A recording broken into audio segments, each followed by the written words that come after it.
തലമുറകൾ പിന്നിട്ട് കിടക്കുന്ന ബീഫ് ഉലർത്തിൻ്റെ കഥ. ഞങ്ങളുടെ വീട്ടിലെ ഓരോ വിശേഷ ദിവസവും ഒരു മഹോത്സവമാണ്.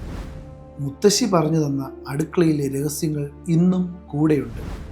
ബീഫ് കഴുകി വെളിച്ചെണ്ണയിൽ കടുക് പൊട്ടിച്ച് അലീന കേറ്ററിംഗിൻ്റെ സ്പെഷ്യൽ ഡയമണ്ട് ഷേപ്പ് തേങ്ങാക്കൊത്തിൽ കറിവേപ്പില, വെളുത്തുള്ളി, ചെറിയ ഉള്ളി, മുളകുപൊടി, മഞ്ഞൾപ്പൊടി, മല്ലിപ്പൊടി, ഉപ്പ്, ഗരം മസാല ഇവയെല്ലാം ചേർത്ത് ബീഫ് ചേർത്ത് വെള്ളമൊഴിച്ച് അടച്ചു വെച്ച് പാകം ചെയ്യുമ്പോൾ അടുക്കളയിൽ നിന്ന് ഉയരുന്ന സുഗന്ധം, ആ കുടുംബ വിരുന്ന് പകർന്ന കൈപുണ്യം വിവാഹ വിരുന്നുകളിലേക്ക് കൈമാറ്റം ചെയ്യുന്നു അലീന കേറ്ററിംഗിൻ്റെ സ്പെഷ്യൽ ബീഫ് പുലർത്ത്. നമ്മുടെ ലാസ്റ്റ് എല്ലാ പ്രോസസ്സും കഴിഞ്ഞ് കിടക്കുന്ന ബീഫാണ്.